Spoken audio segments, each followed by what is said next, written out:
Сегодня на ремонте моноблок Lenovo IDEA Center B320. Пришел после других мастеров. Жесткого диска нету. На дисплеях царапины. Ничего не делалось. В общем, кому интересно предложение, подписывайтесь. Будем ремонтировать.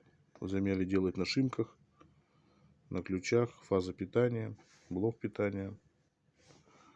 В общем, ролик ожидайте в ближайшее будущее на канале.